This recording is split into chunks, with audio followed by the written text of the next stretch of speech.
في الحقيقة واظهر مثل الألم.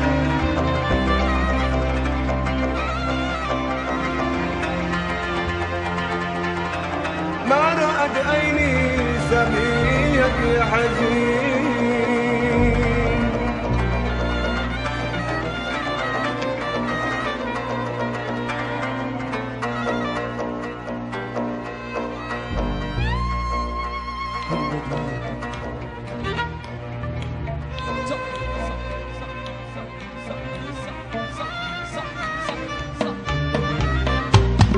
يا مولى أبي المحلول اسبق بي حالك، لا تضيع شبابك بالذي ما جربك. يا مولى أبي المحلول اسبق بي حالك، لا تضيع شبابك بالذي ما جربك. انت فيه الوجدان الوضع ما يراعي، فاقد الشيء لا يعطي بالذي ما جربك.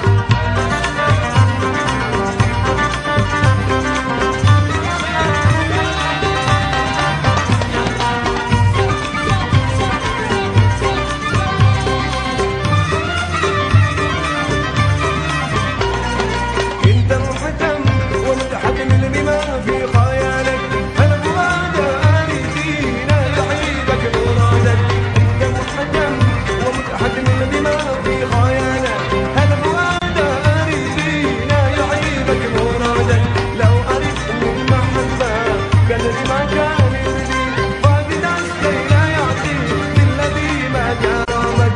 يا مولى مثل المحبوب اسبق بي حالك، لا تضيع شبابك بالذي ما جربك. يا مولى في المحبوب اسبق بي حالك، لا تضيع شبابك بالذي ما جربك. انت ربي الوجدان الوفا ما يراعي، فاقد الشيء لا يعطي بالذي ما جربك.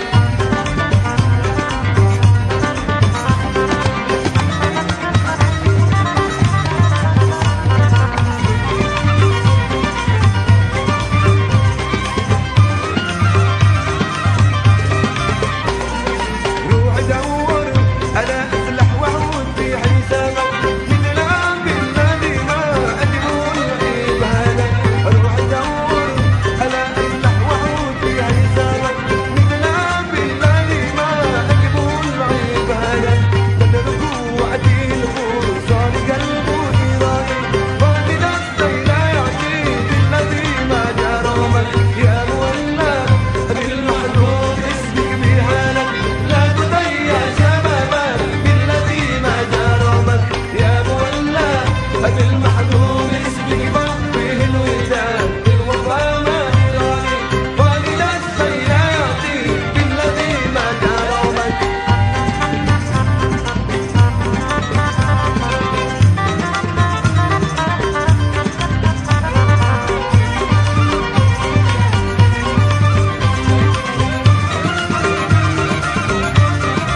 Alhamdulillahi wa kafa.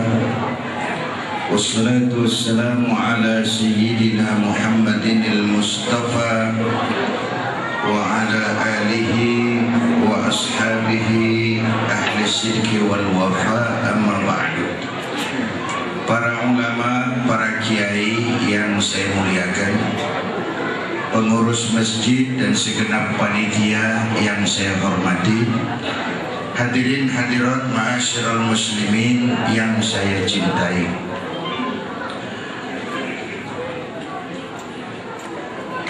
Mengapa Rasulullah dijadikan contoh oleh Allah, dan apa yang mau kita contoh dalam konteks kekinian? Segitu aja judulnya, mudah-mudahan selesai 10 menit.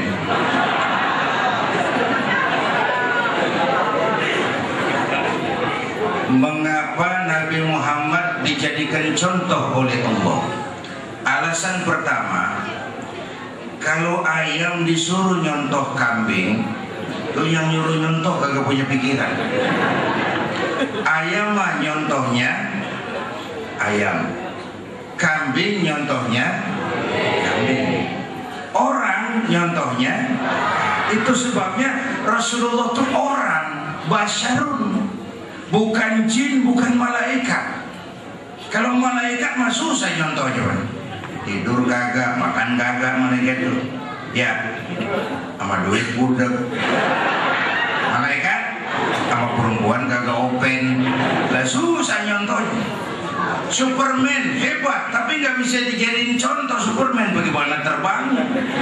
Lagian Superman pakai celana dalam di luar. Bukan aja itu. Nabi kita ini manusia. Supaya apa beliau manusia? Supaya bisa dijadikan contoh. Basyarun la kal basyar. Manusia tapi beda kualitasnya, beda bobotnya. Itu sebabnya beliau jadi contoh. Contoh, kita nih manusia nih, kita tidur nggak kita? Nabi kita manusia, beliau juga tidur. Cuman tidur Nabi, tidur mata doang, hatinya nggak pernah tidur. Kita tidurnya keblok, asal tidur total habis-habisan.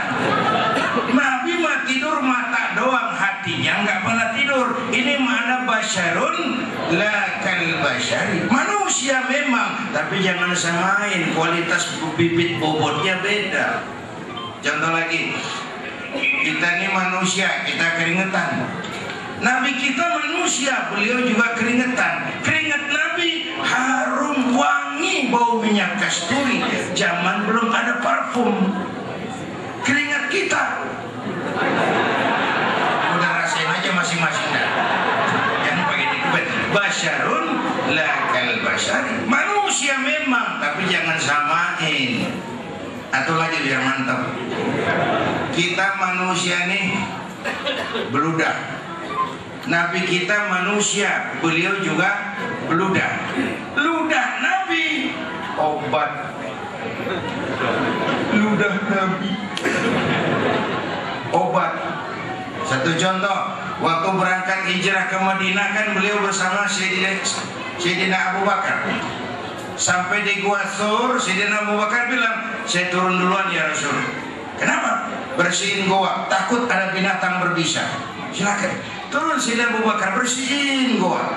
Benar, tangannya digigit kalajengking. Sakit, ngebet, bengkak. Kalajengking Arab. Emang di Arab kejadiannya. Saya dengerin aja kenapa sih? Diam-diam. Sakit, ngebet, bengkak, ditahan aja. Udah aman ya baginda Nabi, silakan turun. Lama-lama berduaan di gua, kelihatan Sayyidina Abu Bakar pucat mukanya. Nabi tanya, "Ma balu kayak Abu Bakar, kenapa ya?" "Gak apa-apa. Kamu berat meninggalkan Mekah?" "Enggak." "Malas hijrah ke Madinah?" "Enggak ya Rasul." "Takut diubur-ubur Quraisy?" Orang kata enggak. Kenapa muka kamu pucat? Tangan digigit kalajengking. Kenapa nggak bilang dari tadi? Saya nggak mau nyusahin Tuhan ya Rasul, biarin saya tahan aja. Kau sini diambil tangannya Nabi, bismillahirrahmanirrahim, diludahi, ringkas, sembuh saat itu juga. Ludah Nabi, bagian tahu kita yang ludahin, bengkak yang bergoreng. Basarun lakal basari, manusia memang, tapi nggak kayak manusia umum. Itu sebabnya beliau jadi uswatun satu. Alasan kedua kenapa Nabi jadi contoh, pribadinya komplit multi. Sebuah contoh harus bisa dilihat dari berbagai prospek. Ini yang hebat. Bang, saya ini guru bang. Nabi ngajar mas. Innama bu'istu mu'alliman. Aku diutus sebagai guru. Guru bangsa, guru dunia. Saya pedagang bang. Nabi pernah dagang. Umur 9 tahun udah ke Syam dagang. Syam itu Syria, lintas negara. Umur 9 tahun. Saya jenderal pak. Nabi mimpin tentara di medan perang mas. Saya mau balik pak. Nabi dakwah bung.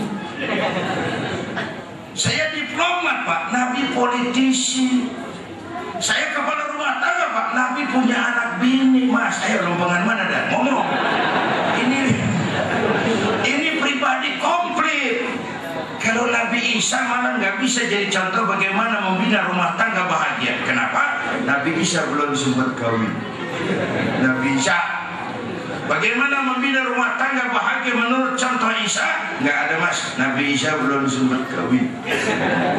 Ada pengikut Nabi Isa nyangka nggak kawin ajaran Nabi Isa, ngikut lagi pada nggak kawin. Lah mubazir. Ini kasih perabotan.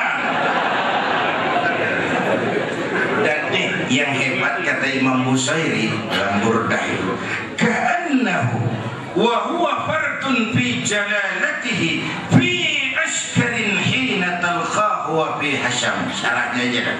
Orang banyak, orang hebat banyak. Tapi yang hebat di mana-mana susah nyarinya. Nah, Rasulullah ini lagi diri hebat, lagi jalan hebat, lagi tidur hebat, di masjid hebat, di pasar hebat, di depan anak-anak hebat, di mata musuhnya hebat, di medan perang hebat, di depan istrinya hebat, di mana-mana beliau hebat. Susah nih jadi yang begini bang. Kita mah hebat-hebat setempat cuma. Di kantor hebat, sekantor orang diomeli. Di kantor, mantap pulang ke rumah dikeplak pakai centong sama bininya nih. Kagak ngelawan. Ini orang di depan bininya nggak hebat. Nah Nabi kita di mana-mana kelihatan kehebatannya. Jadi pantas kalau beliau uswatun. Wah itu contoh alasan. Iya gua timbang lihat jam doang. Ini aja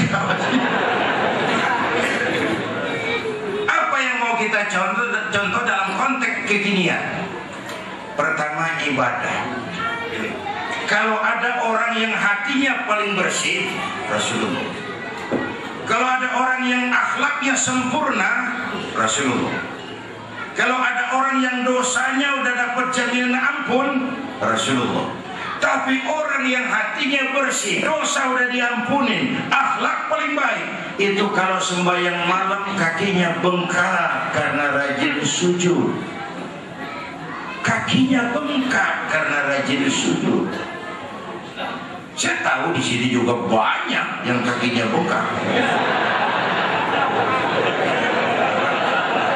Asam murah. Ya masing-masing lah urusan. Nah, untuk menjelaskan ini kita keliling jalan-jalan dikit. Begini bang, saya tempo hari di TV One bilang hidup yang paling tenang itu hidup model tukang parkir. Oh, tuh di Pati Mall tuh tukang parkir coba lihat. Biar mobil banyak, mereknya bagus-bagus, nggak pernah sombong.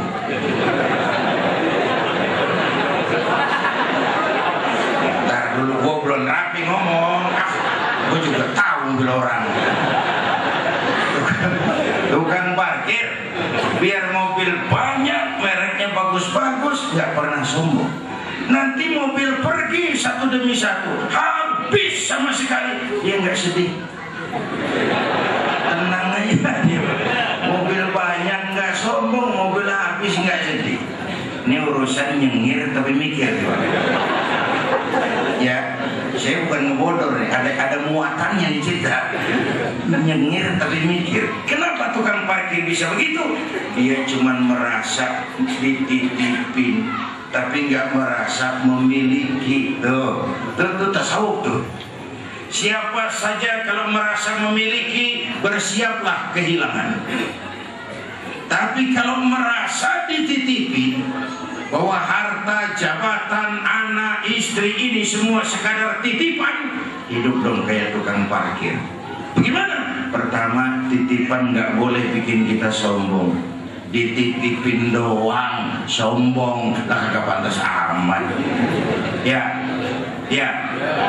Pak Zainuddin nitip mobil ya, boleh. Yang punya mobil Pogi siapa tatang petetek. Emang mobil lo orang nitip. Ada orang dititipi jabatan oleh Allah, sombong, nggak pantas Ya, ada nggak pejabat sombong? Ada, namanya Fir'aun. Fir'aun tuh yang sombong-sombong tuh anak buah Fir'aun semua. Dititipin sombong, nggak pantas. Dititipin harta oleh Allah, jadi orang kaya, sama tetangga nggak mau kenal. Orang lain kecil semua, jalan menginjak tanah. Kuntilanak, nggak pantas. Dititipin doang sombong. Ya. Yang kedua nih, ilmu tukang parkir. Titipan kudu dijaga yang benar. Kalau enggak, yang nitip marah. Saudara berangkat mau maulid naik motor, titip kan? Ntar pulang ambil motor, kaca spion pecah, knalpot hilang, bemper penyok. Jengkel nggak? Gua kan nitip, apa nggak dijagain? Coba renungin, apa bedanya? Allah nitip anak 3 orang di rumah kita. Allah nitip anak 3, nyatu mabuk, nyatu nyolong, nyatu rampok. Marah yang nitip marah. Nah, kalau nggak jagain titipan. Allah titip harta, jadi orang kaya supaya bantu yatim, bangun masjid, bela yang lemah, bangun rumah sakit. Pelitnya 17 setan. Yang nitip marah. Yang nitip, ayo yang lebih marah. Allah titip Indonesia. Hei rakyat, ini Indonesia, aku titip, kata Allah. Titipan ini ditebus dengan keringat, air mata, darah, dan nyawa. Aku titip Indonesia. Ini negara besar dan kaya. Besar dan pulaunya 17.000 pulau. Itu belum termasuk Pulau Gadung dan Pulau Gebang. 17.000. Dan kaya, buminya subur. Di atas perut buminya segala tanaman hidup. Di bawah buminya, perut buminya ada gas, minyak, batu bara. Ini negara besar dan kaya, ditebus dengan keringat, air mata, darah, dan nyawa para pahlawan. Aku titip, kata Allah, kekayaan negeri ini dikuasai oleh negara, tapi harus digunakan bagi sebesar-besar kemakmuran rakyat. Itu amanat rakyat, artinya amanat yang nitip. Suara rakyat kan suara Tuhan. Kekayaan negeri ini harus digunakan bagi sebesar-besar kemakmuran rakyat. Disalahgunakan, dikorupsi. Yang nitip, kalau yang nitip marah, bang, dia suruh makhluknya yang lain negor. Siapa? Merapi. Itu kan makhluk. Angin, puting beliung, rumah pada rubuh. Angin makhluk. Hujan es, kebayuran hujan es, masya Allah. Tetangga saya udah pada nyiapin sirup.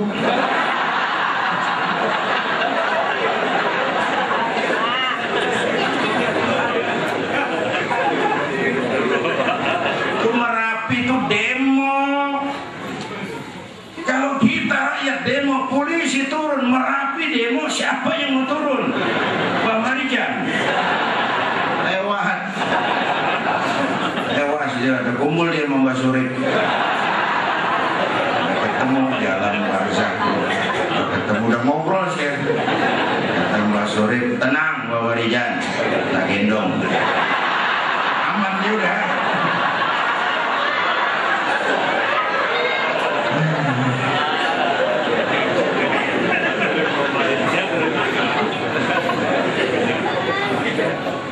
Saudara, yang 100 tahun kita bangun selesai sama gempa 3 menit. Ya, 100 tahun kita bangun selesai oleh gempa 3 menit. Kalau begitu kita perlu Allah. Kalau begitu pantas Nabi dosanya udah diampuni, akhlaknya paling baik, budi hatinya bersih. Tapi kalau sholat malam kakinya bengkak karena rajin sujud. Saya perlu Allah. Loh, tadi mas saya muter ngajak jalan-jalan dong, nyampainya kemari juga nih. Ya, kita perlu Allah. Saya kagum sama mental orang Jepang. 3 bencana numpuk. Mula-mula gempa 9,2 skala Richter. Habis gempa tsunami 10 meter ombak naik ke darat. Habis hancur-hancuran begitu bocornya reaktor nuklir. Terutama yang di Fukushima yang rada gawat itu. Fukushima tuh pancoran ke kanan dikit. Gimana lu dengerin aja udah.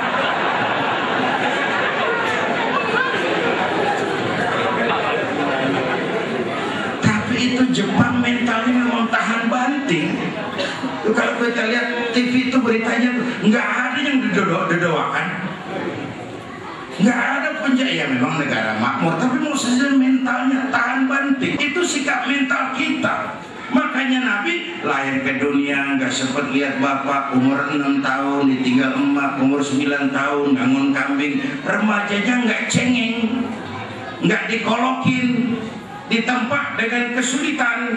Orang itu kalau biasa susah, ketemu susah, pan gak kaget. Ya, kayak kita di Betawi pan mah susah duduk angin. Susah mulu. Mestinya gak kaget. Saya santri, biasa makan kangkung. Datang ke rumah teman dikasih kangkung, makanan gurmat. Dikasih daging ayam, nambah emang. Orang kalau biasa susah enak bang, nggak kagetan. Ya, saya santri biasa tidur di masjid, disuruh nginep di hotel, pules. Tapi yang biasa tidur di hotel, suruh nginep di masjid, enjoy. Ini belajar mental dari orang Jepang tuh dahsyat. Bapak Ibu, malah saya bilang begini.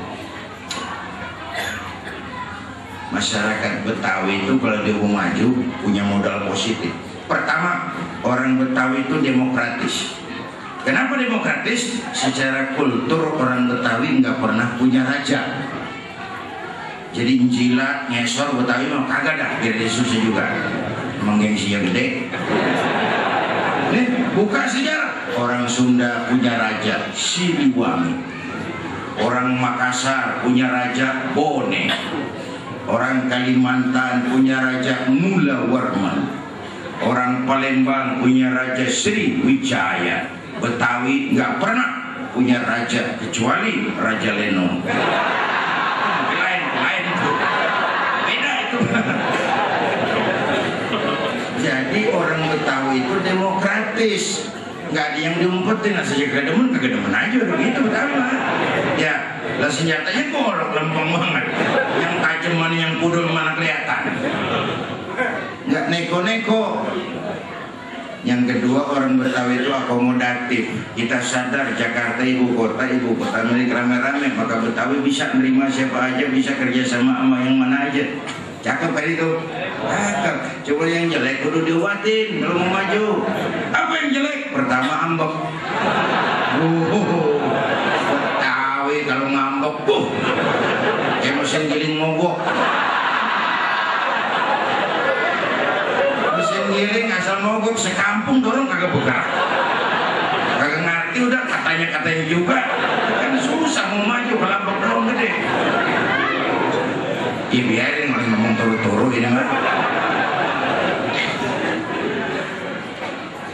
Yang kedua nih, penyakit kita nih Betawi nih, kurang punya mental bersaing bang. Berasa aman di kampung diri, orang udah pada kemana-mana, kita utak-utak di situ. Kayak kabus sumur. Kabus sumur dan enggak hilang lagi. Agak kemana-mana. Kabus sumur pala doang gede. Pikiran kita begini sih, Allah orang mana-mana kagak di sini, dia malu pulang ke kampungnya, gua pulang kemana gua gitu. Uplek. Orang punya mental bersaing. Padahal mestinya taruhlah di Jakarta ini hidup cuma dua pilihan, bertahan atau minggir. Minggir, mulai lagi dari nol lagi di pojokan. Bertahan harus mampu bersaing. Harus mampu bersaing. Paling tidak siapin anak-anak kita. Dulu tuh anak pertama saya titip mondok itu Wira. Tahun pertama dia pulang saya kontrol. Sini, apa hasilmu setahun di pesantren? Ya sodorin, saya pegang penghargaan juara lomba pidato di pondok. Saya heran, ini anak di rumah jarang ngomong, saya jadi juara pidato. Kamu bisa pidato, apa yang dipidatoin? Kan kaset ayah diapalin. Dulu itu mah dulu. Sekarang jadwalnya udah saingan sama saya. Saya bilang oke, tapi apa cita-citamu? Saya kepengen seperti ayah. Salah kau. Kalau aku bapakmu menurutmu hebat, kau mestinya 10, 100, 1000 kali lebih hebat. Karena tantanganmu ke depan jauh lebih berat. Tong bapak lu tibang taman SD sarjana lu tong. Bapak lu cuma jadi RT, lu camat lu. Biarin mak lu bapak lu pala jadi kaki, kaki jadi pala, asal lu terus sekolah. Kan begitu. Ini lu tahu udah tong, jangan tinggi-tinggi sekolah tong. Apa mak? Bapak lu kagak sekolah hidup lu.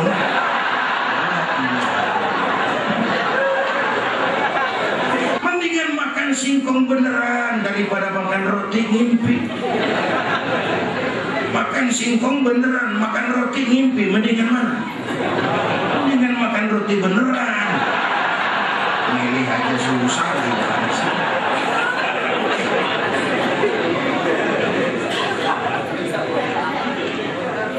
Harus punya mental bersaing. Yang ketiga nih penyakit kita nih, toleransi sesamanya tipis, sesama Betawi. Yang pilihan gubernur nih udah 3 Betawi yang mau maju. 3-3-nya temen saya udah ngomel. Betawi 3 yang maju, Jawa yang naik dah. Pecah suara, pecah, pecah.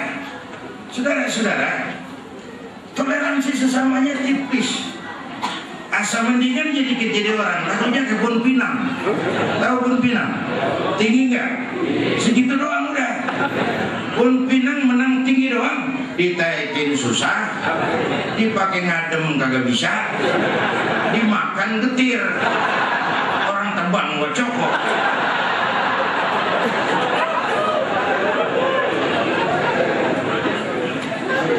Waktu Pak Fauzi Bowo menang tempoh itu pemilihan guru pertama, sebelum 2 hari sebelum dilantik saya mesen. Pertama bang, kudu sukses. Ini tumben Betawi jadi gubernur, kudu sukses. Sebab kalau gagal misalnya kagak enak, orang bakal ngomong emang Betawi kagak semenggah. Habis dah, habis sudah. Yang kedua, siapin lapisan berikutnya. Saya mah iri sama saudara-saudara saya dari Batak tuh. Asal kepala bagian di DKI ini, asal kepala bagian orang Batak diatur di bawahnya tuh Batak. Ntar kepala bagian orang Sunda diatur di bawahnya orang Sunda tuh. Jadi turun yang gantiin Sunda lagi, itu maksudnya. Kita Betawi kagak, asal dinaikin jadi orang jepik dirian. Ditebang, habis saya nggak ada lapisan berikutnya.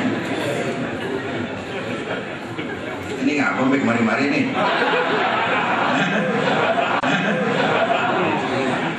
Apaan mulanya nih Bek mari-mari? Tahan banting, kan itu ya, mental orang Jepang. Tahan banting, siap susah.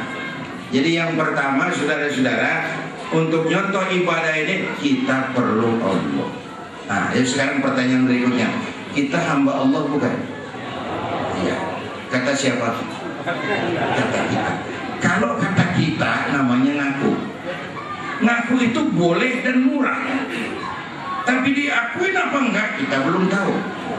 Sebab enggak otomatis kalau kita bilang saya hambamu ya Allah, lalu Allah jawab iya ya. Itu kan ngakunya kita. Berapa banyak orang mulutnya saya hamba Allah, perbuatannya bilang dia hamba setan, hamba dunia, hamba jabatan, nggak sesuai ucapan dengan perbuatan. Yang baru saya dengar diakui baru satu, yang kita peringati maulidnya ini dipanggil hamba oleh Allah. Allah yang manggil kapan? Waktu Isra Mi'raj. Coba lihat ayatnya. Subhanallazi asra bi'abdi, maha suci Allah yang telah menjalankan hambanya. Seolah Allah mau bilang Muhammad itu hambaku, aku jalankan dia. Allah yang ngakuin. Kalau kita baru ngaku. Ya, sebab orang mau jadi hamba Allah itu diuji, digojlok, digembleng, lulus, lolos, hamba Allah. Semua nabi juga digojlok, enggak jalannya gelar karpet, enggak. Ada nabi yang diuji lewat ngadepin umat lewat bandel. Nabi Nuh, umatnya Nabi Nuh kulit badak, muka tembok, kuping kebuk. Badar tahu badar, mbahnya bandel. Ada nabi yang diuji dengan kemiskinan, Nabi Ayub. Ada nabi yang diuji ngadepi penguasa yang zalim, Nabi Musa ngadepin Fir'aun, Nabi Ibrahim ngadepin Namrud, lulus lolos. Ada nabi yang diuji dengan gosip, Nabi Yusuf.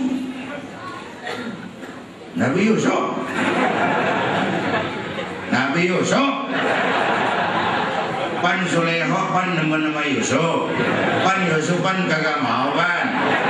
Pan Zuleho kecewa. Dia undang infotainment. Nabi Yusuf. Berisik aja lu pulang nih.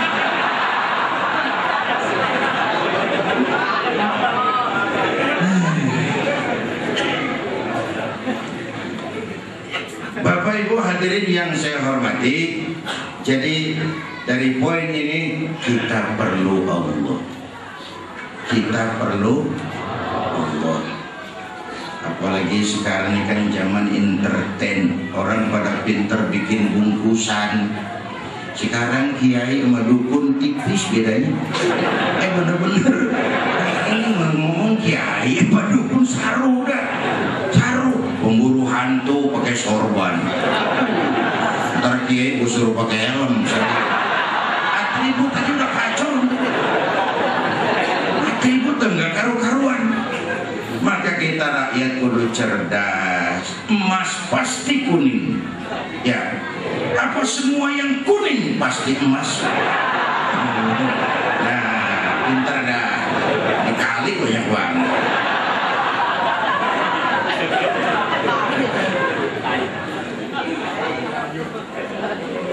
Jaga akhlak kita kepada Allah. Akhlak kepada Allah itu kan jangan menyebutkannya dengan sesuatu, jangan menyembah kecuali hanya kepadanya. Dua itu aja yang penting.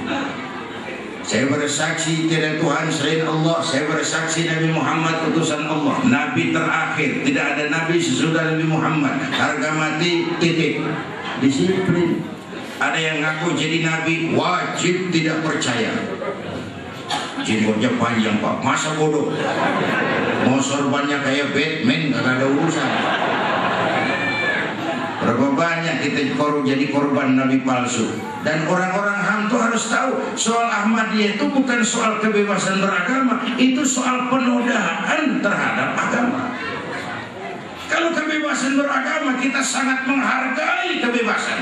Kita nggak ngamuk orang Kristen bilang Tuhan tiga, Trinitas, Tuhan Anak, Tuhan Bapa, Ruhul Kudus. Silakan, lakum dinukum.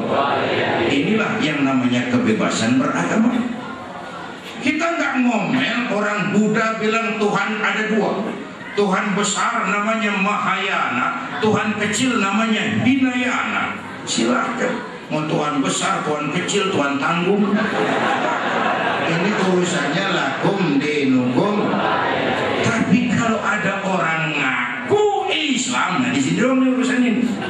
Ngaku Islam, lalu percaya ada Nabi sesudah Nabi Muhammad, itu penodaan terhadap agama. Jelas? Jelas? Nah, jelas pulang deh. Nggak ada kebebasan tapi ninja kaki orang tuh nggak ada. Saya bisa beli radio, saya setel di kamar saya sekencang-kencangnya. Terus saya ngomong, radio gue, yang beli gue, pakai duit gue setel di kamar gue, nggak ada urusan sama orang lain. Sekencang-kencangnya kata saya. Nah tetangga saya kan boleh juga ngomong gitu. Kata tetangga saya, mata gue, yang ngantuk gue tidur di kamar gue. Ngapa suara radio lu nyampe kemari? Nggak ada kebebasan bagi nginjek kaki orang. Dan yang saya heran, Indonesia kita ini pasar bagus bang, apa aja laku, coba lihat. Asal ada nabi baru, ada aja yang ngikut, saya heran banget itu. Ini pasar bagus Indonesia. Asal ada aliran aneh, ada aja yang ngikut. Pasar bagus. Coba berapa banyak udah mulai dari Ahmad Muzaddiq ya Al-Qiyadah, ngaku jadi nabi, pelatih badminton. Jadi nabi, dapat wahyunya di Bogor. Tumben banget tuh ada nabi dapat wahyu di Bogor. Yang dulu kalau nabi ke Bogor dapat tales.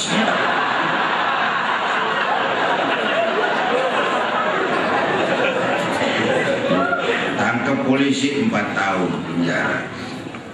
Terus gitu Sayuti Rancaikek Bandung, Kang Cukur ngaku dapat wahyu jadi nabi lagi, dihukum 2 tahun. Lia Edan ngaku Jibril, ditangkap sama polisi.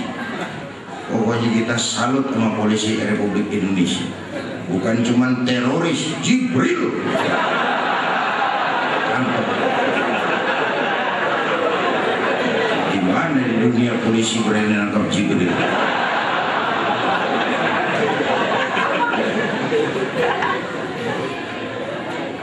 Terakhir yang lucu sedih, antara Cirebon Losari, batas Jawa Barat Jawa Tengah, menurut catatan Bakor Pakemnya Kementerian Agama Indonesia, muncul agama baru namanya agama Jasun, agama Jawa Sunda, Jasun. Yang jadi nabi Tugimin.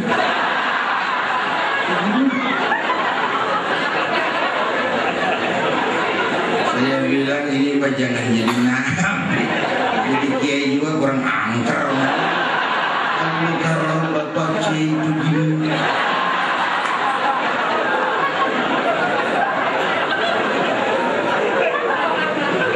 Yang kagak enak selawatnya.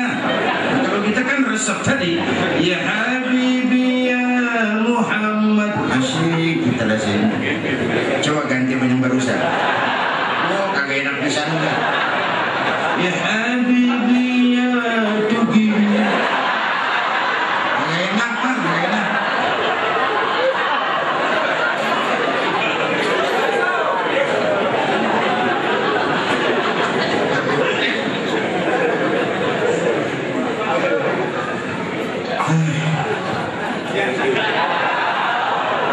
Sampai jam berapa? 15. Jadi Radit bercanda jadi begini. Mau masalah argo cocok buat hari.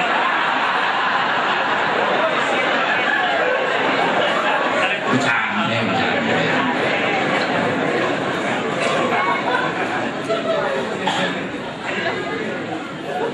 Bapak Ibu hadirin yang saya hormati, disiplin dalam akidah. Semua konteks kehidupan beragama itu muaranya disiplin. Kita masih bersyukurlah kita di Jakarta Selatan, lagi daerah Kupelkan Mampang, masih banyak ustaz, banyak kiai, banyak ahli. Alhamdulillah masih bisa jaga gawang. Penyakit masyarakat kita yang agak kronis ini 3: kudis, kurap, kutil. Kudis, kurak, kutil. Sumber penyakitnya satu, kuman. Kudis kurang disiplin, kurak kurang rapi, kutil kurang teliti. Sumbernya kuman, kurang iman. Ini mah nggak pakai kitab nih, ilmu takatik aja nih mah. Emangnya kitabnya apa tuh? Kagak. Ilmu takatik aja nih mah. Pertama kudis, kurang disiplin. Kita ini bangsa yang disiplinnya rendah. Padahal semua konsep keagamaan kita pokoknya disiplin. Syahadat, disiplin akidah. Sholat, disiplin waktu. Puasa Ramadan, disiplin makan minum. Biar kata halal, kalau belum waktunya mah jangan. Itu kan disiplin. Ramadan itu tempe halal habis maghrib, tahu halal habis maghrib, air kelapa halal habis maghrib, bini sendiri halal habis tarawih. Nafsu bener loh. Biar halal, kalau belum waktunya jangan. Itu kan disiplin. Ketika perintah puasa pertama diturunkan, sahabat-sahabat menyangka siang malam kagak boleh bergaul sama bini. Ada yang nyerempet-nyerempet. Terus bang Zohor kumpul kongko di Madinah di masjid tuh. Semalam gua kenapa ya? Gua kagak tahan lo. Terus kejadian juga sama bini gua. Yang dibujukan angkat tangan. Gua juga. Ada temennya. Yang ngatur lagi nganya. Aku ngantar malam lah. Lalu Allah tegasin, uhilla lakum lailatas siyami ar-rafathu ila nisaikum. Dihalalkan bagi kamu pada malam puasa bergaul dengan istri kamu. Yang kagak boleh cuma siang, malam boleh. Kenapa? Allah tahu kebutuhan kamu. Kalau siang kagak boleh, malam kagak boleh, sebulan suntuk. Apa kagak rontok rambut.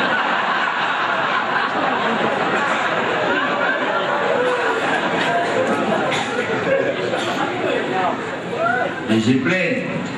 Yang kedua, penyakit kita kurang rapi. Kita bisa bangun masjid, menata masjid, kalah sama gereja. Tuh gereja tetangga saya Melawai itu Blok M, saya lihat kegiatannya Caban Sari itu. Rabu kebaktian remaja, Sabtu kebaktian kaum ibu, Minggu pelayanan umum, Senin ada lagi, Selasa ada lagi. Masjid saya di sana kadang-kadang kampung saya Jumat jam 10 buka, Jumat jam 2 tutup. Buka lagi Jumat depan. Laba-laba yang pada nyarang. Kita bisa bangun rumah sakit Islam, bersaing, kalah sama Omni, kalah sama rumah sakit Kristen. Berapa banyak rumah sakit Islam akhirnya jadi rumah Islam sakit. Berapa banyak madrasah kita nasibnya la yamutu wa la yahya, la yamutu wa la yahya, tidak bermutu karena kurang biaya.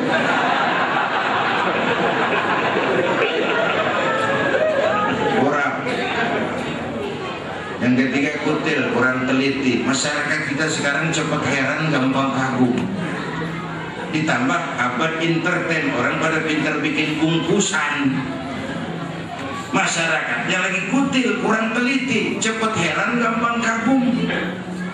Masyarakat mall, coba lihat ibu-ibu kita tuh ada mall baru, ramai-ramai aja ke sana. Belah sana buka pindah, ramai-ramai ke sana. Lah kagak pada belanja, enggak. Numpang heran doang. Kurang teliti, cepat heran, gampang kagum. Pakai cerita deh. Satu hari terjadi tabrakan di jalan, keras sekali. Buah! Korban jatuh belepotan darah. Dikerubungin orang banyak. Datang wartawan, mengambil gambar dari dekat susah. Banyak banget orang rubung keliling nyari akal di wartawan. Tolong, saya dikasih jalan ke dekat korban. Orang pada nengok semua. Saudara siapa? Saya bapaknya korban, gitu. Dia ngaku bapaknya korban. Ya orang pada minggir.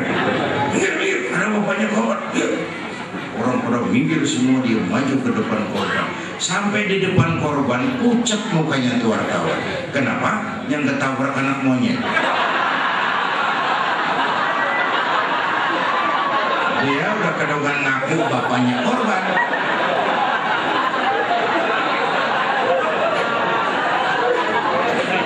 Jadi apa pesan cerita ini? Kalau belum kenal benar mah jangan buru-buru ngakuin. Ya, kalau belum kenal benar mah jangan buru-buru ngakuin. Ya kagak tahu yang ketabrak siapa. Saya bapaknya korban lu, makan lu jadi bokong monyet. Kalau belum kenal benar jangan buru-buru ngakuin. Ini apa entertain, orang pada pinter bikin bungkusan. Rakyat dulu jeli, cerdas. Bapak Ibu hadirin, baik, itu yang pertama. Apa yang mau kita contoh? Ibadah. Kenapa kita mencontoh? Karena kita perlu Allah. Ya, betul. Waktu guru saya Kiai Haji dan Khalid wafat, saya orang ajak orang baca Fatihah. Tapi saya ke belakang. Ada pengusaha teman saya agak sekuler memang nyamperin saya. Kiai, kenapa? Saya cuma pengen kepastian. Pastian kenapa? Emangnya orang mati dibacain Fatihah nyampe pahalanya? Saya bilang begini aja mas, ente kalau nggak percaya mati aja dulu dah. Ntar kan gua bacain Fatihah, lu tungguin di sana.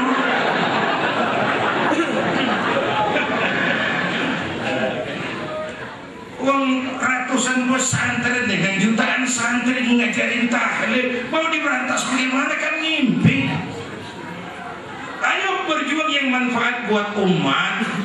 Yang suka maulid bagus terusin, yang nggak suka maulid nggak apa-apa, cuman jangan ngomelin yang maulid. Koruptor gentayangan yang mulu dan diomelin. Kita ini terbalik pikirannya, terbalik, cari yang lebih maslahat buat umat. Ada lagi teman saya silaturahmi ke rumah, mau ngobrol di depan, di depan rumah saya masjid tuh, masjidnya pakai beduk. Yai, masjidnya bagus ini. Ya, masjid di kampung. Tapi pakai beduk itu, pakai. Kan bid'ah tuh. Kata siapa? Katanya. Saya bilang, lu baru ngaji bab katanya udah galak banget. Begini mas, begini, saya bawa jauh, saya ajak ngobrol.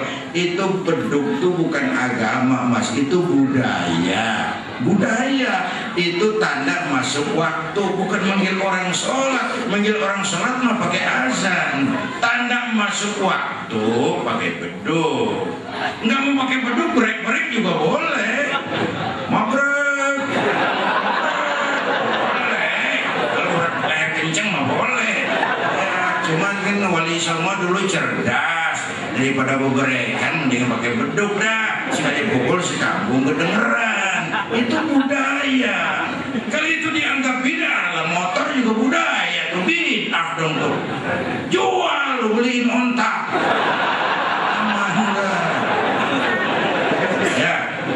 Ya, handphone bid'ah tuh, jual. Cari kaleng susu, sambungin mau benang. Ngomong ke botak.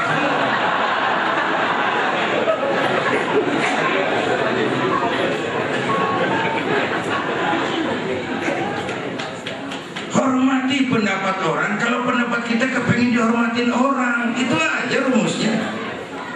Bapak Ibu hadirin yang saya hormati, begitulah Nabi membangun semangat kebersamaan. Ringan sama dijinjing, berat sama dipikul, duduk sama rendah, berdiri kita sama tegak. Sehingga Nabi kita memberikan contoh. Coba orang paling dekat dalam perjuangan Nabi di awal-awal itu 5 kan. Saya mau bilang kampung anget bang kalau ada yang dituain. Ya, kampung anget kalau ada yang dituain. Namanya itu kampung punya Abu Bakar. Jangan di situ kalau mau mabok. Apa mau? Kagak enak kok Bang Ano. Nah lumayan tuh, lumayan ada yang dituain. Kita perlu orang tua bijaksana tempat kita tukar pikiran. Abu Bakar. Tapi Nabi punya Umar bin Khattab, imam tapi jenderal tapi imam. Gagah, berani, al-futuhat al-islamiyah. Ada teman saya bang, pejabat tinggi banget. Kiai, kenapa? Itu Habib Rizik nggak bisa diomongin. Kenapa bang? Keras bener sih. Oh, Saya malah syukur ada yang keras begitu. Kudu ada yang begitu. Cuman jangan semua begitu. Kita nih ibarat perang kudu punya golok, punya kampak, punya silet, punya pisau. Lawannya siapa? Cocokin tuh senjata. Apa yang didepin? Kumis bang, silet, maju. Ini berhasilnya apa nih? Akar nepunang bang, kampak turunin. Kan nyetelnya doang. Nyetelnya aja yang bener. Kalau yang didepin kampak, yang maju silet. Kalau yang dihadapin bibir, yang dihadapin kumis, yang maju kampak. Bongkar ini. Urusan kagak rapi. Ya. Penari yang baik mengerti irama gendang, Pak. Penari yang baik ngerti irama gendang. Jangan berbisik kepada orang tuli, jangan orang buta diajak senyum. Bagus maksudnya, cuman kan ada mubazir. Dia kagak paham. Senjata yang bagaimana aja kita kudu punya, tapi nyetelnya yang bener. Nyetelnya semua ustaz juga kita perlu. Yang halus, lembut kita perlu, yang keras perlu supaya kita kagak tidur. Satu sama lain saling ngelengkapin. Jangan nama ustaz yang ngajar fikih nyenyek apaan bang. Ini hari masih ngaji bab istinja, pengen air mau jadi rame. Janganlah, kita perlu saling melengkapi. Hidup tuh jadi enak kalau kita saling melengkapi, saling menunjang. Yang gampang mau ada tangan nih, tangan kiri makanan sekalipun beda, kerjasamanya cakep banget. Sekalipun beda, kerjasamanya akur. Asal kiri gatel nih, kanan kagak pakai diundang, udah ngerti aja tuh. Datang nggak ada kiri gatel kanan pakai ngomel, lu karu aja sendiri. Rukun. Terus biar tangan kanan kerjanya cakep-cakep, salaman, tanda tangan, hitung duit, kanan kiri mah tahu diri, sadar banget ini. Memang urusan gue bidang pembersihan, udah pembersihan aja. Tapi yang kanan juga sayang sama yang kiri, lu tenang aja lo. Terkan duit gue beliin jam tangan yang make lo. Enak dia nih, kerjasamanya kompak, rukun. Ya, kita perlu punya Umar bin Khattab, tapi nggak cukup. Nabi juga punya Abu Bakar. Ada yang gagah, berani, ada yang bijaksana. Terus apa lagi? Nabi punya Utsman bin Affan, pengusaha tapi santri. Nah, kita perlu punya Utsman. Masjid cepat rapi kalau banyak Utsman tuh di kampung. Nih bangun masjid begini nih nggak cukup pakai takbir. Allahu Akbar. Kubah turun. Ada tuh lu perlu beli semen, beli pasir, perlu ngecor. Perlu Utsman. Ini mauludan begini nih, kuda ada perlu Utsman nih. Ya, Utsman. Perlu majelis taklim kita yang mingguan itu perlu punya Utsman supaya maju, gurunya sejahtera. Kalau ngarepin jamaah yang ngaji 3 pojokan, atau ngempetnya atau uap. Udah pegal banget gitu deh. Kadang-kadang saya kasar, saya bilang kita nih kadang-kadang lebih ngargain burung beo daripada ustadz yang ngajarin kita. Di musola tuh baca kitab, burung beo bisa ngomong dikit banget, Assalamualaikum, ngerti kagak, fasih kagak. Beo tuh Assalamualaikum, sejuta. Beo ngerti kagak, fasih Assalamualaikum, sejuta. Ustadz ngajar di musola baca kitab selembar, Assalamualaikumnya cakep, meniran mulut, pulang 16.000.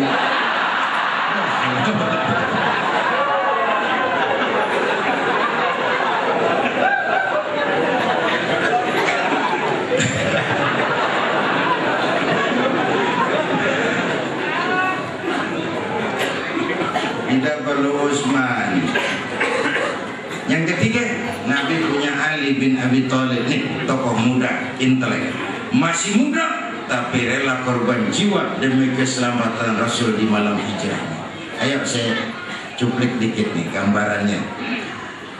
Malam hijrah Nabi, rumah dikepung rapat, pagar betis, jangan manusia, tikus nggak bisa lewat. Dikepung rumah Nabi, mau dibunuh malam itu. Di dalam rumah ketiga, Nabi, Abu Bakar, Imam Ali. 3. Nabi tahu rumah dikepung. Sore jam 10, jam 11, Nabi bilang, Abu Bakar, saya ya Rasul, ayo kita berangkat hijrah. Baik ya Rasul. Ali, saya ya Rasul, kamu gantiin saya. Apa ya Rasul? Tidur di tempat tidur saya. Baik ya Rasul. Fi amanillah, berangkatlah Tuhan dengan selamat, saya tidur di tempat tidur. Tidur di tempat tidur Nabi pada malam rumah dikepung. Karena memang tempat tidur sasarannya. Dan Imam Ali tahu itu resikonya nyawa. Dan waktu itu beliau belum kawin, masih remah, masih muda. Baik ya Rasul, berangkatlah, saya akan tidur di sini, menghadang maut artinya. Beliau enggak, jangan saya Nabi, Abu Bakar yang tua Anda.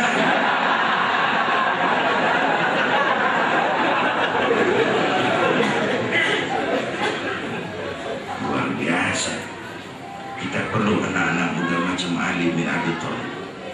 Yang kelima, Nabi punya Khadijah binti Khuwailid. Orang lain belum iman, Khadijah iman. Orang lain musuh Nabi, Khadijah korbankan hartanya batu Nabi. Kita perlu Khadijah baru untuk memajukan Islam. Ini bapak-bapak saya bilangin, terpulang dari sini boleh udah musyawarah sama bininya. Malu aku mau jadi Khadijah ini begitu. Umpamanya. Ya bagaimana ke akalnya? Saudara-saudara hadirin yang saya hormati, membangun semangat kebersamaan. Dan saya ingat almarhum Panglima Besar Sudirman bilang begini, kamu hanya bisa menang kalau kamu kuat. Kamu hanya bisa kuat kalau kamu bersatu. Kamu hanya mungkin bersatu kalau kamu hidupkan semangat silaturahmi. Silaturahmi membangun kesatuan, persatuan, kesatuan membangun kekuatan, dan kekuatan mendatangkan kemenangan. Bapak Ibu hadirin yang saya hormati, ini hal kedua dalam memperingati Maulid Nabi. Yang pertama ibadahnya, yang kedua perjuangannya membangun kebersamaan. Yang ketiga yang kita jadiin contoh, akhlaknya. Pertama, akhlak kepada Allah luar biasa. Saya bilang tadi, dosanya udah diampunin, tapi sujudnya kalau malam bengkak kakinya karena rajin sujud. Ini Pak, pemantas doang Bang, ini mah. Jangan dikira kelasnya 2 pidatonya lama.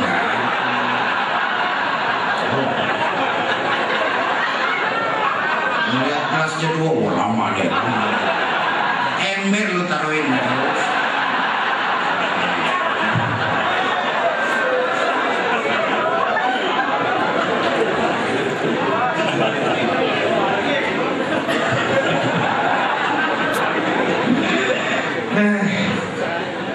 Apa tadi ngomong apa sih? Akhlak. Akhlaknya kepada Allah begitu rupa. Ya, kita contoh.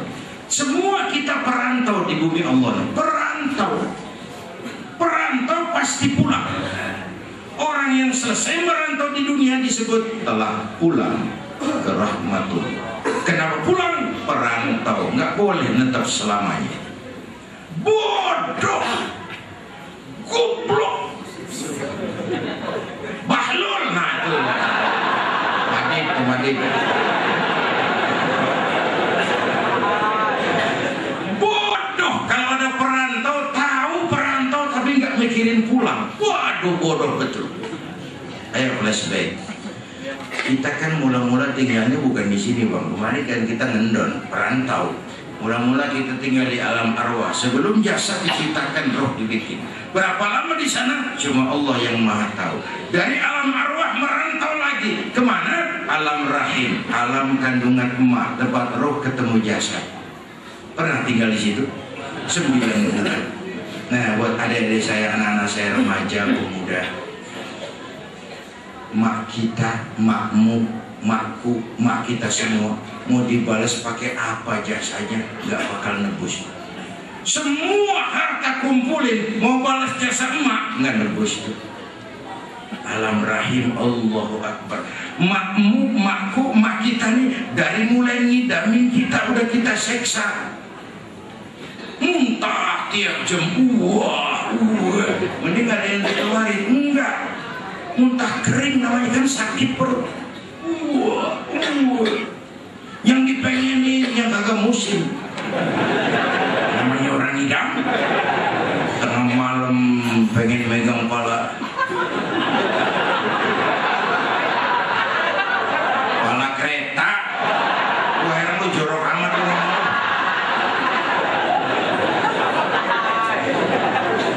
Mau dibayar pakai apa jasa emak? Hamilnya makin lama makin besar, makin berat. Puncaknya saat ngelahirin, pilihan emak cuma dua. Kalau nggak hidup, mati. Kita orang lagi nggak pernah ngelahirin kayak begitu sapi gitu. Bingung sih bingung gini mau beranak, cuman ngerokok.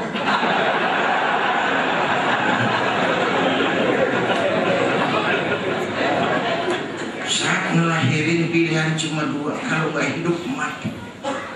Bagai ditarik kulit dari dagingnya, bersatu air mata, keringat dan darah, menjerit kesakitan dilahirkan kita, menjerit. Ya Allah, mau dibayar pakai apa? Bagaimana nggak ngejerit emak? Masuk 3 on keluar 3 kilo.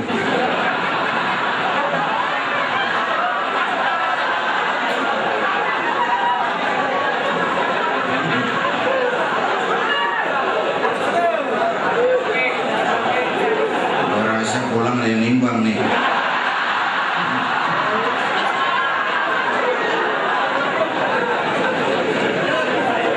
Begitu anak lahir, bro, selamat, emak masih lepotan darah, senyum, alhamdulillah, anak gua selamat. Mau dibayar pakai apa jasa emak? Mau dibayar pakai apa? Sejak kita lahir sampai akhir balik, kerjaan kita apa? Ngurangin kesenangan emak. Tidurnya kurang lantaran jagain kita. Ya, kita sakit, emak lebih sakit lagi. Emak lagi makan enak-enak, kita di pangkuannya. Apa marah emak?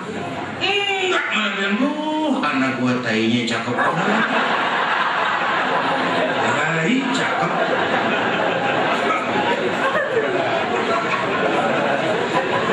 Udah jadi pusing.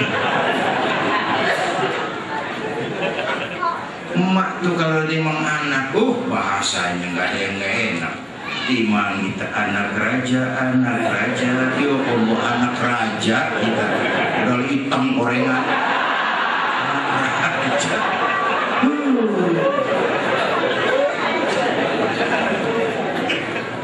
Makanya ziarah bagus. Keramat Empang Bogor bagus, Keramat Luar Batang bagus, Hasanuddin Banten bagus, Syarif Hidayatullah Cirebon bagus. Tapi kalau mak bapak di rumah disia-siain, terbalik tuh urusan. Ya, mak bapak tuh keramat hidup. Dari situ dulu mulainya. Alam arwah, alam rahim. Dari alam rahim baru kita pindah ke sini nih. Apa sih namanya nih? Galparang. Baru pindah kemari. Berapa lama? Sesuai jatah. Ada yang 950 tahun kayak Nabi Nuh. Ada yang cuma 63 tahun kayak baginda Nabi. Kenapa? Perantau. Kalau nyontoh Nabi, jatah kita 63. Jadi kalau malam ini kita sudah 50 tahun, tinggal 13. Kalau malam ini kita sudah 62 tahun 11 bulan,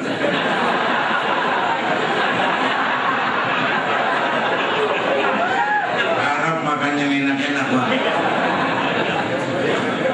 Wah, saya masih muda, Pak. Bukan itu urusannya.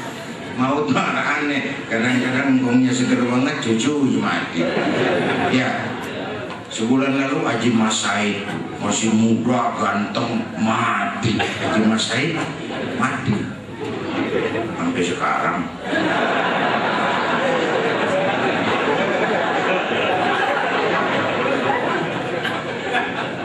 Jam 6 pagi sopirnya mati, jam 10 siang 4 jam kemudian Mbah Suripnya mati.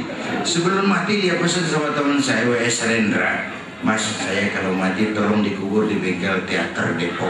Monggo, kata Rendra, kuburin. Belum seminggu dikuburin, Rendra hanya nyusul. Sebulan sebelum itu lebih dahsyat, the King of Pop, Michael Jackson mati. The King of Pop, Raja Pop dunia mati. Apalagi penyanyi keroncong lebih mati lagi. Rantau dan mati, saya sering bilang nggak pakai abjad. Kalau pakai abjad enak nungguinnya. Tahun ini yang mati A, tahun depan B, lalu C, terus D, lalu R, terus G, tahun depannya A, saya Z.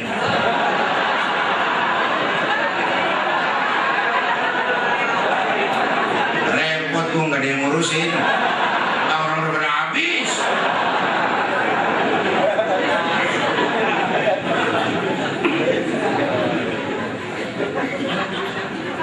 Kalau ajal datang kita pindah kemana? Alam barzah. Yang ngantar siapa? Cuma 3, keluarga harta amal. Yang 2 pulang lagi. Siapa? Keluarga. Nggak ada yang mau ngikut kan. Temannya katanya sayang banget sama dia. Begitu kuburannya diuruk lah, paling kencang injek gitu. Kacau banget. Nggak ada yang ngikut. Nah, sampai sini saya mau endingnya begini. Ini penutup ini. Iya, nggak apa-apa, ntar gue terusin aja nih.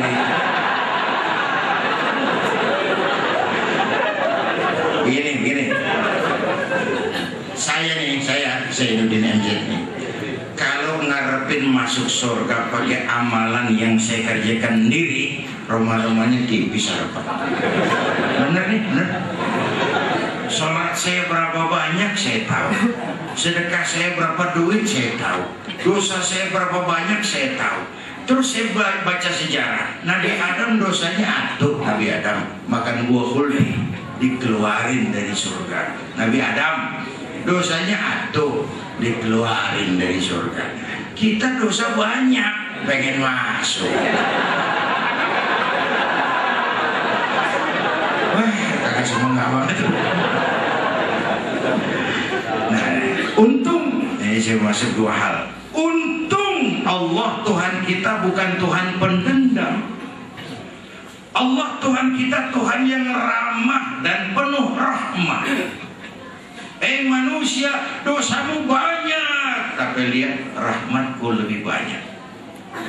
Manusia, dosamu besar, tapi lihat ampunanku jauh lebih besar. Kau nangis di hadapanku, aku senyum memandangmu. Kau berjalan menujuku, aku lari menyambutmu. Jadi kalau kita insya Allah sampai ke surga, amin, itu karena rahmat Allah. Ya, sombong orang kalau dengan amalnya dia merasa bisa ke surga. Emang berapa duit surga? Karena rahmatnya Allah. Aduh. Yang kedua yang bikin hati kita besar tuh syafaatnya Rasulullah. Ya, ini cerita kiamat nih. Ya mau nguraiin syafaat soalnya nih. Itu saudara-saudara, alam ini nanti hancur sehancur-hancurnya. Pernah lihat film-film fiktif kan? Kiamat 2012. Ya, filmnya ada yang namanya The Last Day of the World. Ada lagi The Deep Impact. Ada lagi udah bodoh dah film tentang kiamat itu nanti alam ini kan hancur sehancur-hancurnya. Bumi gempa, gunung meletus, air laut tumpah ke darat, halilintar menyambar, angin topan bertiup, planet-planet bertabrakan, semua yang hidup mati bareng tanpa persiapan. Allahu Akbar.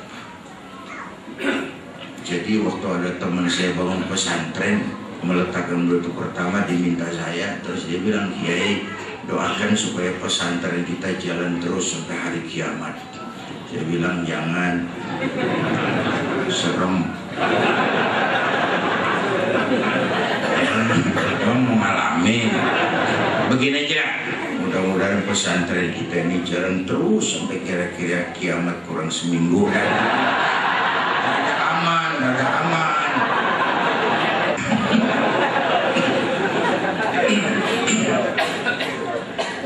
Alam ini semua hancur, semua yang hidup mati, termasuk malaikat mati. Tinggal Allah sendirian. Allah patroli. Limanil mulkul yaum. Siapa penguasa hari ini? Mana Namrus? Mana itu Hitler? Benito Mussolini? Nongol kalau emang Tuhan. Gak ada yang nyaut. Pada rembah semua. Allah lalu berseru-seru, La ilaha illa ana. Ternyata gak ada Tuhan lain selain aku. Allah nyombong. Waktu itu Allah nyombong. Kalau Allah nyombong udah pantas aja, udah emang kagak lagi sih. Makanya hadis kursinya bilang, Al-kibriya'u libasi. Sombong itu pakaianku. Sombong pakaianku, kata Allah. Cuma aku yang pantas pakai. Kamu manusia nggak pantas pakai pakaianku. Gombrong. Lah pakaian Tuhan dipakai. Jadi kalau orang sombong tuh pakaian Tuhan dia pakai tuh, nggak ada pantas-pantasnya, udah gombrong.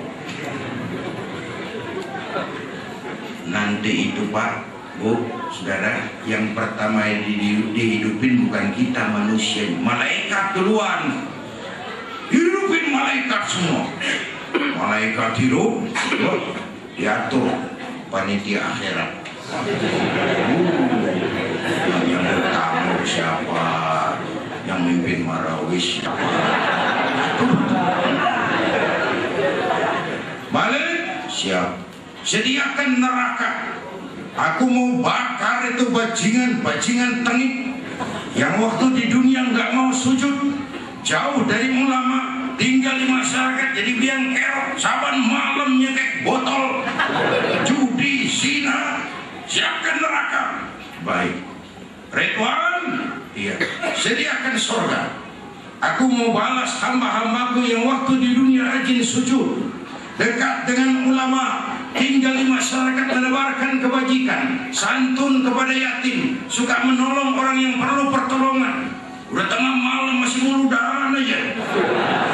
Umpamanya nih, umpamanya.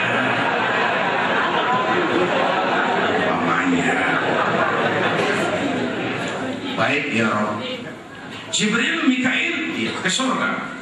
Untuk apa ya Rob? Ambil kendaraan namanya Burak, turun ke alam, cari di mana kubur kekasihku Muhammad, bangunkan dari kuburnya, bawa ke surga. Turun Jibril, Mikail, bawa Burak, cari kuburan Nabi. Alam udah hancur-hancuran, nyari kuburan. Tegal parah aja udah ketemu. Nyari kuburan, selingkuhan berduaan. Kata Jibril, Mikail, iya, lah mana kuburan Nabi? Rata semua ini.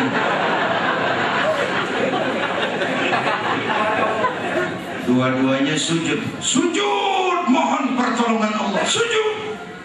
Dengan izin Allah terbuka kubur baginda Nabi, terbuka. Turun Jibril ke sana, bangun dari kubur Nabi kayak orang bangun tidur.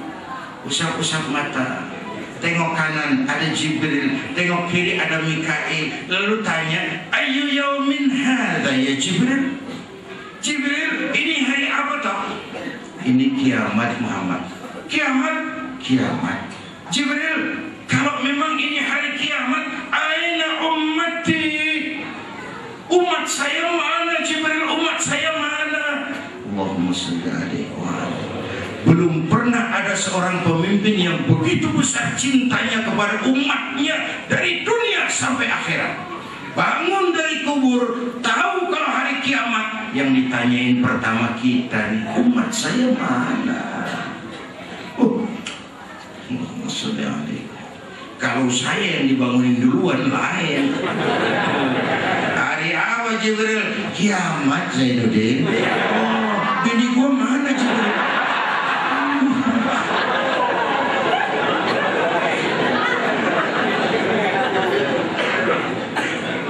Tanya Khadijah wala Aisyah wala Fatimah, aina ummati, umat saya mana? Oh, kau manusia pertama yang dibangunkan dari kubur Muhammad. Yang lain masih pada rebah.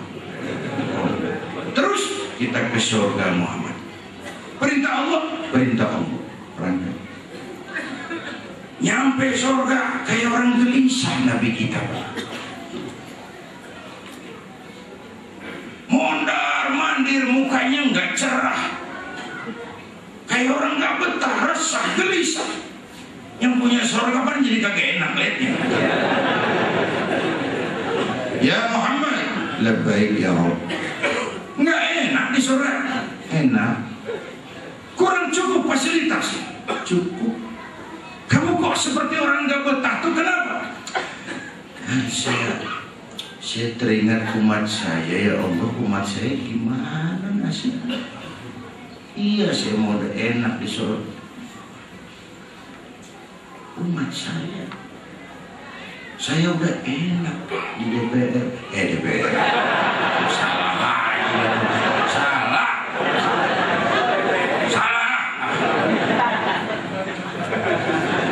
Iya, saya udah enak di surga.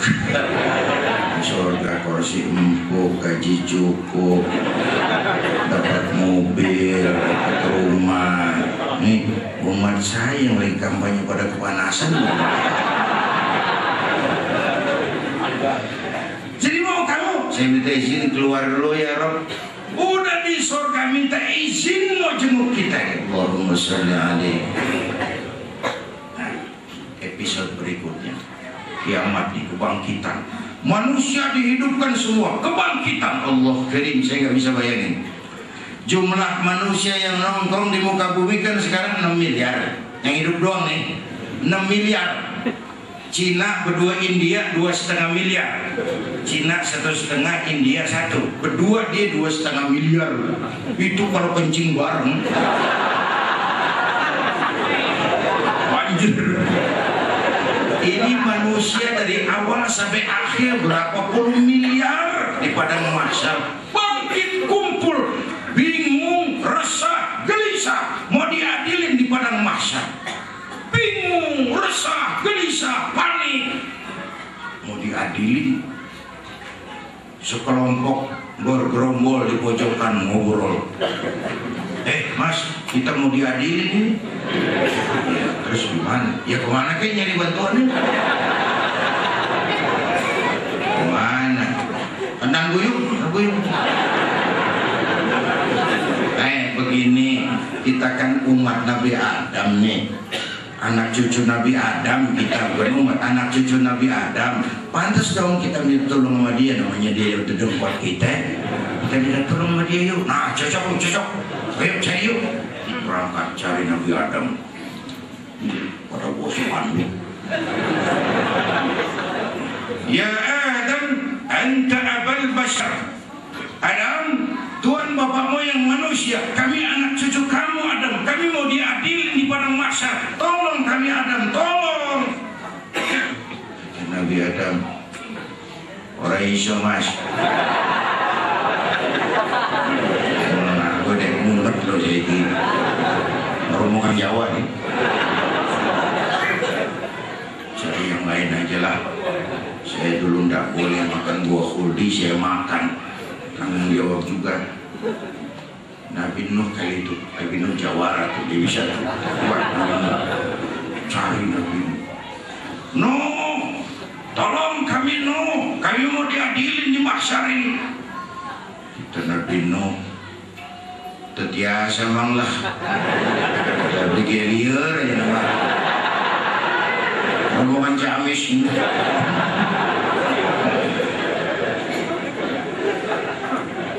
Saudara-saudara, dikala itu dengan izin Allah cuma satu orang yang malah manggil, ummati ana laha, ta'ala ummati, ta'ala umatku sini, umatku sini. Yang kita peringati maulidnya malam ini. Beliau manggil ta'ala ummati, umatku sini, umatku sini. Kenapa beliau bisa manggil? Karena umatnya yang dipanggil punya tanda. Apa tandanya? Inna ummati ya'tuna yawmal qiyamah gharran muhajjalin min atharil wudu. Umatku besok di akhirat datang menghadap Allah dengan muka bersinar-sinar karena sering wudu. Sering wudu kan sering sujud. Masa wudu doang enggak sujud? Nggak usah ngaku tuh yang begitu. Tuh umatku tuh mukanya bersinar karena sujud. Tapi kalau muka nggak pernah kena wudu sekalipun, nggak pernah sujud sedikit pun, nyesor di depan Nabi. Saya umatmu ya Rasul, saya umatmu. Kata Nabi, kagak mas, nggak ada. Umatku nggak butak begini.